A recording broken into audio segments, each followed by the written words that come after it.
नमस्कार दोस्तों, मैं विजय शर्मा। मेरे YouTube channel Gautam academy RPSC GK पर आपका हार्दिक स्वागत है।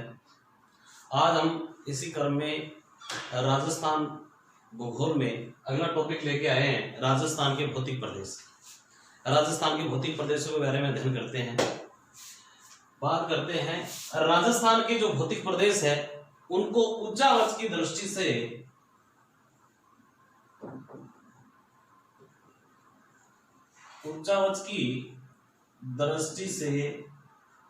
चार भागों में डिवाइड किया गया है। उच्चावच की दृष्टि से चार भागों में डिवाइड किया गया है। ये पार्ट कौन कौन से चार भाग देखो। ये राजस्थान का मैप है। ये पार्ट जो दिखाई दे रहा है आपको, 1 नंबर पश्चिमी मरुस्थलीय प्रदेश, 2 नंबर भौतिक प्रदेश, ये पर्वतीय भाग है जो दक्षिण पश्चिमी राजस्थान से यहां से शुरू होकर के उत्तर पूर्व की ओर फैला हुआ है। अरावली पर्वतीय प्रदेश, तीसरा भाग नदियों से निक्षेपित जो भाग है वो पूर्वी मैदानी प्रदेश, और चौथा वो जो भाग दिखाई दे रहा है वो पठारी भाग है, दक्षिणी पूर्वी पठारी प्रदेश या हाड़ौती का पठार। चार भागों में बांटा गया। इसके बाद वीएस मिश्रा ने राजस्थान के भौतिक प्रदेशों को जलवायु के आधार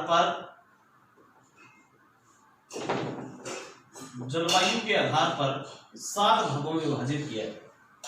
अगला क्वेश्चन बनता है इसमें, राजस्थान के भौतिक प्रदेशों को प्राकृतिक रूप से 2 भागों में डिवाइड किया जाता है। यह बहुत अच्छी बात है, यहां से कई बार क्वेश्चन पूछा जाता है। प्राकृतिक रूप से 2 भागों में बांटा जाता है। बात करते हैं अपने प्राकृतिक स्थलखंडों की। एक तो भाग है गोंडवाना लैंड के भाग, और दूसरा है 33 सागर के अवशेष या भाग। गोंडवाना लैंड 33 सागर के बारे में अभी हम अध्ययन करेंगे। उससे पहले इसके बारे में थोड़ा बता देता हूं। उच्चावच की दृष्टि से 4 मुख्य भौतिक प्रदेशों की बात करके आए थे, पश्चिमी मरुस्थलीय प्रदेश, अरावली प्रदेश, पूर्वी मैदानी प्रदेश और दक्षिणी पूर्वी पठारी प्रदेश। इसी क्रम में बात करते हैं गोंडवाना लैंड के जो अवशेष हैं और 33 सागर के जो अवशेष हैं, इन्हीं चारों भागों को अलग अलग किया गया है। इसमें से पश्चिमी मरुस्थलीय प्रदेश और पूर्वी मैदानी प्रदेश, ये तो दोनों भाग है वो किससे निर्मित है? 33 सागर से। पश्चिमी मरुस्थलीय प्रदेश और दूसरा भाग है पूर्वी मैदानी प्रदेश। दोनों ही किसके अवशेष है? 33 सागर के अवशेष है, पश्चिमी मरुस्थलीय प्रदेश और पूर्वी मैदानी प्रदेश। और 2 भाग बचे में, ये कठोर दोनों भाग है जो अरावली पर्वतीय प्रदेश और दक्षिणी पूर्वी पठारी प्रदेश यानी हाड़ौती का पठार जो है, ये दोनों ही भाग है वो गोंडवाना लैंड के भाग। 1 नंबर अरावली प्रदेश, दूसरा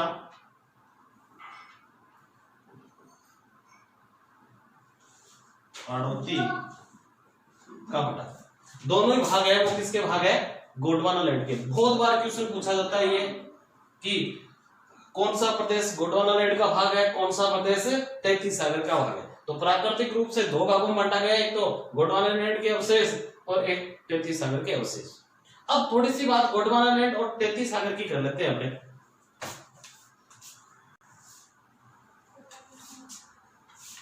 अल्फ्रेड वेगनर नाम का एक जलवायु वेत्ता था और जिसने 1912 में एक सिद्धांत दिया था, महाद्वीपीय विस्थापन सिद्धांत, कॉन्टिनेंटल ड्रिफ्ट थ्योरी। महाद्वीपीय विस्थापन सिद्धांत दिया था 1912 में अल्फ्रेड वेगनर ने। अल्फ्रेड वेगनर जर्मनी का एक मौसमविद या जलवायु वेत्ता था। इसने बताया था कि विश्व में जितने भी महाद्वीप हैं जैसे उत्तरी अमेरिका, दक्षिणी America, Europe, Africa, Asia, Australia, Antarctica, ये सारे जो महाद्वीप है वो एक ही स्थलखंड के रूप में एक ही जगह इकट्ठे थे पहले, और उस पूरे स्थलखंड का इसने नाम बता दिया पेंजिया। और जितने भी महासागर है, अंध महासागर, प्रशांत महासागर, हिंद महासागर, आर्कटिक महासागर, ये सारे महासागर एक ही जलराशि के रूप में थे, और इस जलराशि का नाम था जो पेंजिया के चारों ओर फैली हुई थी, ये भाग था पैंथालासा। इसको नाम दे दिया वेगनर ने पैंथालासा। इस पेंजिया के बीच में एक भूसंति थी जिसके अंदर जल भी इकट्ठा होता था, भूमि का नीचा धंसा हुआ भाग था। इस भूसंति का नाम दिया था इसने टेथिस शायद। और ये भूसंति इसको लगभग 2 भागों में डिवाइड करती थी। ये ऊपर वाला जो भाग दिखाई दे रहा था, ये अंगारा लैंड या लोरेशिया, को नीचे वाला भाग था गोंडवाना।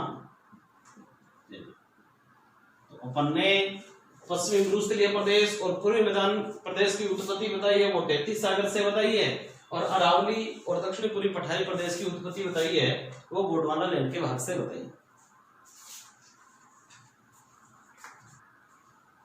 तो अल्फ्रेड वेगनर के अनुसार पेंजिया, पैंथालासा, अंगारालैंड, लोरेशिया, टेथिस सागर, गोंडवानालैंड, ये सारी बातें आपके समझ में आई गई होगी।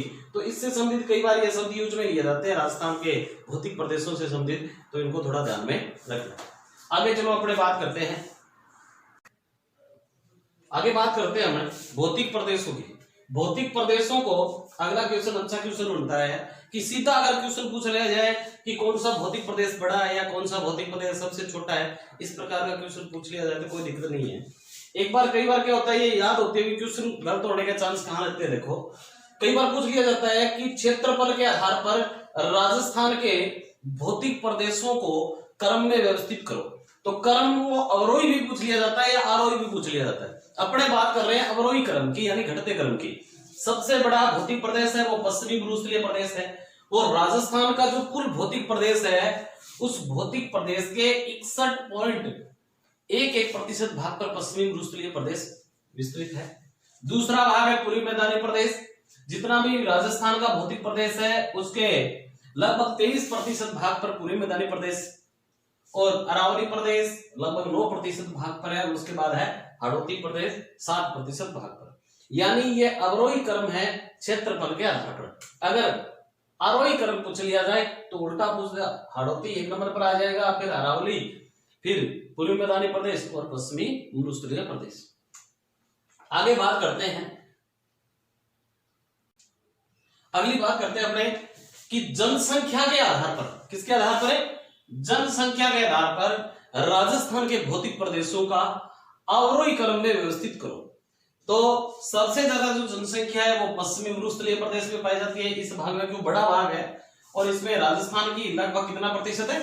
40% जनसंख्या पाई जाती है। दूसरा है पूर्वी मैदानी प्रदेश, यहाँ राजस्थान की लगभग 39% जनसंख्या पाई जाती है। छोटा भाग है लेकिन फिर भी लगभग 39% जनसंख्या पाई जाती है। यानी कारण क्या है, इसके बारे में दूसरी विशेषता बताऊंगा आपको कि ये जो भौतिक प्रदेश है ये नदियों द्वारा निक्षेपित मैदान है, और नदियों द्वारा जो निक्षेपित मैदान है वहां उपजाऊ मिट्टी पाई जाती है, जलोढ़ मिट्टी, और इस उपजाऊ मिट्टी में खाद्यान्न का उत्पादन अधिक होता है, यानी कृषि का उत्पादन अधिक होता है, इसलिए इस भाग में जनसंख्या ज्यादा निवास करती है। अगला दूसरा क्वेश्चन ये भी कह सकते हैं कि राजस्थान का सर्वाधिक जनसंख्या घनत्व वाला जो भौतिक प्रदेश है वो भी कौन सा है? पूर्वी मैदानी प्रदेश है। 3 नंबर पर हाड़ौती प्रदेश, जहां लगभग 11% जनसंख्या निवास करती है, और फिर 4 नंबर पर कौन सा आएगा, जो पहाड़ी भाग है, पर्वतीय प्रदेश है, वहां निश्चित रूप से जनसंख्या क्या रहनी चाहिए, कम रहेगी। आगे अपने बात करते हैं, आगे पश्चिमी मरुस्थलीय प्रदेश की विशेषताओं के बारे में अध्ययन करते हैं। ये जो पूरा स्थलखंड है उसकी कुछ विशेषताएं है, उसके बारे में अध्ययन करते हैं कि इसका जो कुल क्षेत्रफल है वो लगभग है 1,75,000 वर्ग किलोमीटर, 1,75,000 वर्ग किलोमीटर पर फैला हुआ है। और ये भाग जो है वो राजस्थान के कुल भौतिक प्रदेश के 61.11% भाग पर विस्तृत है। बात करते हैं इसका जो निर्माण हुआ था, मैं बात करके आया था, किससे हुआ था, 33 सागर से हुआ है। इसका निर्माण किससे हुआ है, 33 सागर से हुआ है इसका निर्माण। और यह ग्रेट पोलियो आर्कटिक अफ्रीकी मरुस्थल का भाग है, ग्रेट पोलियो आर्कटिक अफ्रीकी मरुस्थल का भाग है। यानी बात कर सकते हैं हम अफ्रीका से लेकर के अरब प्रदेश होता हुआ पाकिस्तान और भारत तक विस्तृत जो मरुस्थल है वो ग्रेट पोलियो आर्कटिक अफ्रीकी मरुस्थल है, और उसी का भाग है ये थार का मरुस्थल। बात करते हैं ये जो मरुस्थल है थार का मरुस्थल जो राजस्थान में विस्तृत है, ये विश्व का सर्वाधिक आबादी वाला यानी सर्वाधिक घना बसा हुआ जो मरुस्थल है उनमें शामिल है ये। और सर्वाधिक जैव विविधता भी इसी मरुस्थल में पाई जाती है, थार के मरुस्थल में पाई जाती है।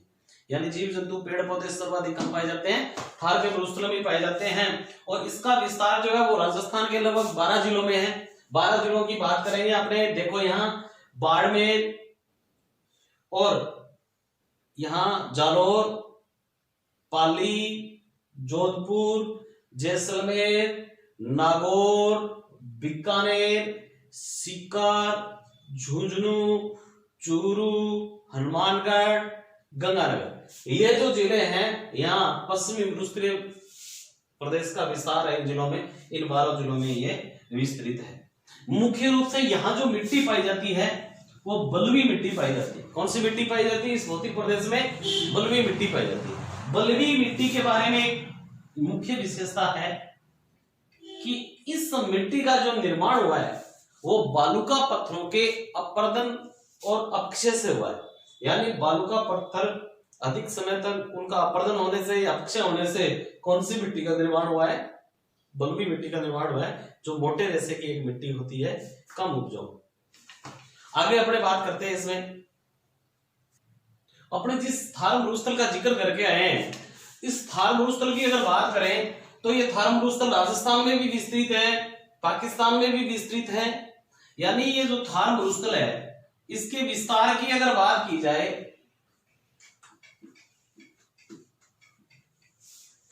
तो इस मरुस्थल का लगभग भारत में जो विस्तृत भाग है वो 85% है। थार मरुस्थल का 85% भाग है वो भारत में विस्तृत है, और बाकी जो 15% भाग बच गया वो पाकिस्तान में विस्तृत है थार मरुस्थल का। और भारत में जो थार मरुस्थल है उसकी अगर बात की जाए तो भारत में अगर बात की जाए इस थार मरुस्थल की तो लगभग ज्यादातर जो इसका भाग है वो राजस्थान में विस्तृत है। सबसे ज्यादा राजस्थान में पाया जाता है थार मरुस्थल का भाग। लगभग थार मरुस्थल का 62% जो भाग है वो राजस्थान में पाया जाता है। थार मरुस्थल की बात कर रहे हैं अपने। और 2 नंबर पर फिर गुजरात है, फिर 3 नंबर पर हरियाणा है, और 4 नंबर पर पंजाब है। तो सबसे ज्यादा थार मरुस्थल का विस्तार भारत की बात करें तो राजस्थान में पाया जाता है 62% भाग पर, और फिर गुजरात, फिर हरियाणा और फिर पंजाब। तो एक तो 61 का आंकड़ा आया था और एक 62 का आंकड़ा है, एक 85 का आ गया। यानी कुल थार मरुस्थल है उसका 85% भाग तो पाया जाता है भारत में, और 15% भाग पाया जाता है पाकिस्तान में। भारत में जो थार का मरुस्थल पाया जाता है उसका सबसे ज्यादा विस्तार पाया जाता है राजस्थान में। राजस्थान में थार के मरुस्थल का लगभग 62% भाग पाया जाता है। उसके बाद गुजरात, हरियाणा और पंजाब में विस्तृत है। आगे अपने बात करते हैं पश्चिमी मरुस्थलीय प्रदेश की बात कर रहे थे अपने। पश्चिमी मरुस्थलीय प्रदेश को उच्चावच की दृष्टि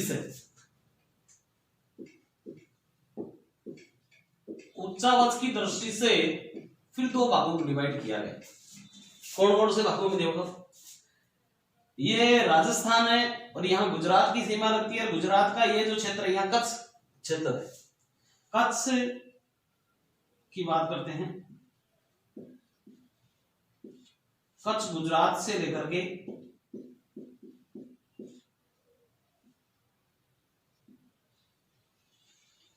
ये बीकानेर तक का जो भाग है, इस भाग को कहते हैं लघु मरुस्थल। इस भाग को कहते हैं लघु मरुस्थल। और एक कच्छ के रण से लेकर के यहां पंजाब हरियाणा,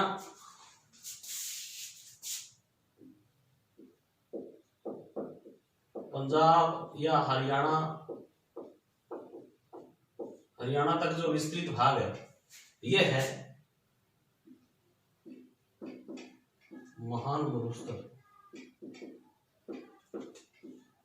तो लघु मरुस्थल कच्छ के रण से बीकानेर तक का भाग और कच्छ के रण से पंजाब या हरियाणा तक का जो भाग है वो महान मरुस्थल के नाम से जाना जाता है। अगले डिवाइडेशन की बात करते हैं अपने। अगला जो डिवाइडेशन पश्चिमी मरुस्थलीय प्रदेश का किया गया है वो समवर्षा रेखा के आधार पर किया है। 2 समवर्षा रेखाएं ध्यान में रखनी है अपने को। एक तो आपको ये ध्यान में रखना है कि ये जो अरावली प्रदेश है इसके समानांतर इस प्रकार से एक तो ये रेखा है, ये तो है 50 सेमी समवर्षा रेखा या 500 mm समवर्षा रेखा। यानी समवर्षा रेखा का मतलब है समान वर्षा वाले स्थानों को मिलाने वाली जो रेखा है वो समवर्षा रेखा। तो एक तो 50 सेमी समवर्षा रेखा या 500 mm समवर्षा रेखा की बात करके हैं जो ठीक अरावली के समांतर है, और ये 50 सेमी या 500 mm समवर्षा रेखा ये पश्चिमी मरुस्थलीय प्रदेश को राजस्थान के अन्य भौतिक प्रदेशों से अलग करता है। अन्य भौतिक प्रदेशों से अलग करने वाली रेखा जो है वो 50 सेमी समवर्षा रेखा है। एक दूसरी है